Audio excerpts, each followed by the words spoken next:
വിശദമായ വാർത്തകളിലൂടെ പോകുന്നു. രാജ്യത്തെ 334 രാഷ്ട്രീയ പാർട്ടികളെ തെരഞ്ഞെടുപ്പ് കമ്മീഷൻ പട്ടികയിൽ നിന്ന് ഒഴിവാക്കി. 2019 ശേഷം കഴിഞ്ഞ 6 വർഷത്തിനിടെ ഒരു തെരഞ്ഞെടുപ്പിലെങ്കിലും മത്സരിക്കണമെന്ന വ്യവസ്ഥ പാലിക്കാത്ത പാർട്ടികളെയാണ് ഒഴിവാക്കിയത്. 1951 ജനപ്രാതിനിധ്യ നിയമത്തിന്റെ 29A വകുപ്പ് പ്രകാരമാണ് നടപടിയെപ്പറ്റി ശ്രീജിത്ത് ബാലകൃഷ്ണൻ കൂടുതലായി വിശദീകരിക്കും. ശ്രീജിത്ത്, എന്തെല്ലാം കാര്യങ്ങളാണ് നടപടികൾ സ്വീകരിച്ചിരിക്കുന്നത്? പുതിയ പരിഷ്കരണങ്ങൾ ഏത് വിധേനെ? സംഗീത, ഈ വർഷം ജൂണിലാണ് തെരഞ്ഞെടുപ്പ് കമ്മീഷൻ രാഷ്ട്രീയ പാർട്ടികളുടെ അംഗീകാരവുമായി ബന്ധപ്പെട്ടുള്ള ചർച്ചകൾ ആരംഭിച്ചത്. അങ്ങനെ വിവിധ പാർട്ടികളുമായി ഏതാണ്ട് ഇന്ത്യയിൽ രജിസ്റ്റർ ചെയ്തിട്ടുള്ള 2800ഓളം രാഷ്ട്രീയ പാർട്ടികൾ, 2854 രാഷ്ട്രീയ പാർട്ടികൾ ഇന്ത്യയിൽ രജിസ്റ്റർ ചെയ്തിട്ടുണ്ട്. അങ്ങനെ അതുമായി ബന്ധപ്പെട്ട് അവരുടെ അംഗീകാരം റദ്ദാക്കുന്നതും അംഗീകാരം തുടർന്ന് കൊണ്ടുപോകുന്നതുമായി ബന്ധപ്പെട്ട ചർച്ചകൾ 2025 ജൂണിൽ ആരംഭിച്ചു.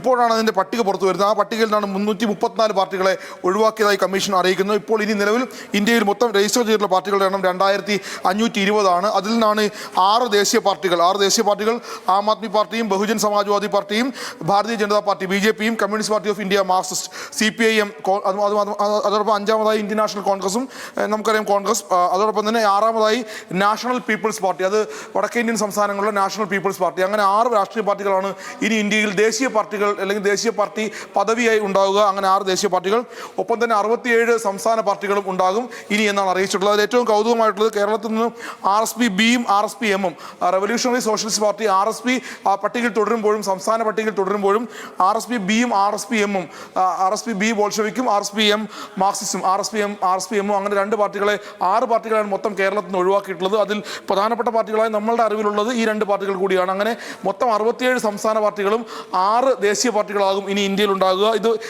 ഇതിനൊരു മാനദണ്ഡമായി ഈ 334 പാർട്ടികളെ ഈ ലിസ്റ്റിൽ നിന്ന് ഒഴിവാക്കാനുള്ള കാരണമായി പറയുന്നത് കഴിഞ്ഞ 6 വർഷമായി തുടർച്ചയായി തെരഞ്ഞെടുപ്പിൽ മത്സരിക്കാത്ത രാഷ്ട്രീയ പാർട്ടികളാണ് ഒഴിവാക്കിയിട്ടുള്ളത്. 6 വർഷം എന്ന് പറയുമ്പോൾ കഴിഞ്ഞ പാർലമെന്റ് തിരഞ്ഞെടുപ്പ് മുമ്പ് അതിന് തൊട്ട് മുന്നത്തെ അസംബ്ലി ഇലക്ഷൻ മുതൽ മത്സരിക്കാതിരുന്ന തുടർച്ചയായി തെരഞ്ഞെടുപ്പിൽ മത്സരിക്കാതിരുന്ന പാർട്ടികളാണ് ഒഴിവാക്കിയിട്ടുള്ളത്. അതോടൊപ്പം തന്നെ ഈ തെരഞ്ഞെടുപ്പ് കമ്മീഷൻ രജിസ്റ്റർ ചെയ്യുമ്പോൾ അഡ്രസ്സും ഓഫീസ് ഭാരവാഹികളുടെ പേരും അടക്കമുള്ള പൂർണ്ണ വിവരങ്ങൾ നൽകേണ്ടതുണ്ട്. അങ്ങനെ അഡ്രസ്സും ഓഫീസ് ഭാരവാഹികളുടെ പൂർണ്ണ വിവരങ്ങളും നൽകാത്തതുമായിട്ടുള്ള പാർട്ടികളെ കൂടിയാണ് ഒഴിവാക്കിയിട്ടുള്ളത്. അങ്ങനെയാണ് 334 പാർട്ടികളെ ഈ പട്ടികയിൽ നിന്ന് ഒഴിവാക്കിയിട്ടുള്ളത്. ഇതിൽ എന്തെങ്കിലും പരാതികൾ ഉണ്ടെങ്കിൽ 30 ദിവസത്തിനകം തെരഞ്ഞെടുപ്പ് കമ്മീഷൻ അറിയിച്ചാൽ അതുമായി ബന്ധപ്പെട്ട് ചർച്ചകൾ തുടരുമെന്നാണ് കമ്മീഷൻ പറയുന്നത്.